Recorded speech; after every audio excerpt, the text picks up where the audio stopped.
लोग तुम्हारी चिता की आखिरी लकड़ी के जलने तक का वेट करेंगे और जब वो आखिरी लकड़ी भी जल करके बुझ जाएगी तब तुम्हारा भाई, बेटा, दोस्त ये सब अनंत समय के लिए तुम्हें शमशान में छोड़कर तुम्हारी अगली यात्रा के लिए अलविदा बोलकर छोड़कर वापस अपने घरों में लौट जाएंगे।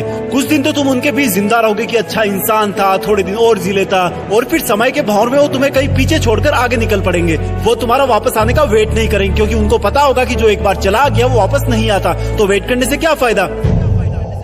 बस तुम्हारी कहानी यहीं पर खत्म हो जाएगी। तुम ऊपर से देखकर सोचोगे कि लोग कितने स्वार्थी थे, जब मैं उनके काम आता था तो कितने पास रहते थे, आज मैं जब दुनिया से चला गया हूँ तब भी दुनिया वैसी ही चल रही है। तुम्हें अफसोस होगा कि क्या मैं इन्हीं लोगों के लिए जन्म लेकर पृथ्वी पर गया था। तुम उनसे बहुत सवाल करना चाहोगे लेकिन लाख कोशिशों के बाद भी तुम्हारी आवाज उन तक नहीं पहुँच पाएगी।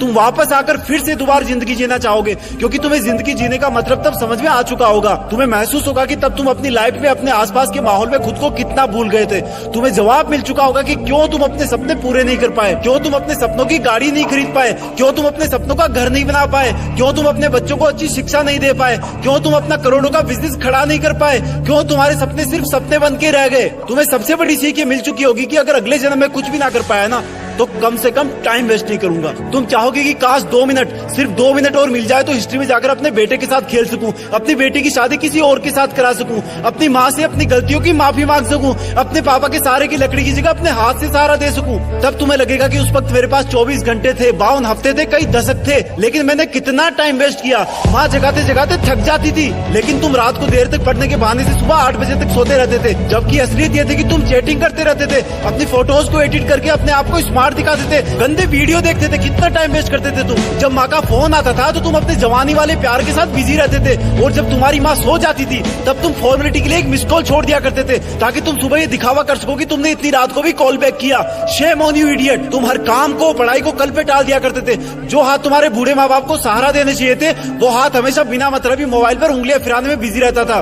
तुमने कितने घंटे सुबह लेट उठने की वजह से बर्बाद किए। उन घंटों को मिला के कई दिन बन जाते। दिन से महीने और महीनों से कितने साल की जिंदगी तू एक्स्ट्रा जी सकता था। मेहनत करके अपने सपने पूरे कर सकता था, अपने माँ बाप को भी कहीं घुमाने ले जा सकता था, अच्छी किताबें पढ़ के अपनी लाइफ पे कितनी वैल्यूज एड कर सकता था। अब मरने के बाद 1 मिनट तो क्या, 1 माइक्रो सेकंड भी नहीं मिल सकती तुझे क्योंकि जिंदगी में कितने ही साल पहले ही मिल चुके थे तुझे। पर थैंक गॉड कि ऐसा कुछ भी नहीं हुआ। अभी तुम अभी मरे नहीं हो। थैंक गॉड कि आज तुम थैंक गॉड बोलने के लायक इस धरती पर बचे हुए हो। तुम्हारा वक्त, तुम्हारे सपने अभी पूरे नहीं हुए हैं। तुम्हारे माँ बाप, घर वाले अब भी तुम्हारे सफल होने का वेट कर रहे हैं। तुम्हारा दिल अब भी तुम्हारे सपने पूरे होने का वेट कर रहा है। थैंक गॉड कि तुम्हारे हाथ की घड़ी अब भी तुम्हें वो दिन दिखाने का वेट कर रही है जब तुम एक हीरो की तरह लोगों के सामने खड़े होगे और लोग तुम्हारी रियल कहानियां सुनकर आंसुओं से भर जाएंगे, मोटिवेट होंगे। और उन लोगों को सबसे ज्यादा अफसोस होगा जिनने तुमको कुछ साल पहले मेहनत करने वाला ढोंगी कहा था, लेकिन फिर भी तुम्हारे मन में उनके लिए 1% भी बुरी भावना नहीं होगी। ये अलार्म कल भी बजेगा। अगर तुम उठ गए तो ये तुम्हारे जिंदा रहने का सबसे पहला सबूत होगा। अगर तुम अलार्म बजने से भी पहले उठकर अलार्म को बंद करके अपने काम पर लग गए तो ये तुम्हारे सफल होने का सबसे बड़ा सबूत होगा।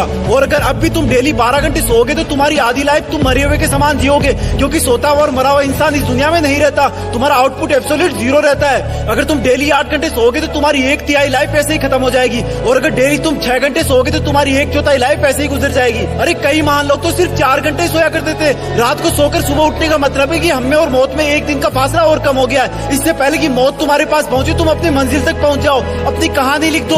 जो लाइफ में करना चाहते हो वो कर लो, पर कम से कम सुबह जल्दी उठना सीख लो क्योंकि तुम ज्यादा जीने के लिए अपनी उम्र नहीं घटा सकते। सिर्फ और सिर्फ बची हुई जिंदगी में टाइम मैनेज करके अपना टाइम बढ़ा सकते हो। तुम्हें करना होगा, तुम कर सकते हो। You can do it. You can manage your time. तुम्हें बाद में पछताने से पहले अभी अपने टाइम को सही ढंग से यूज करना होगा।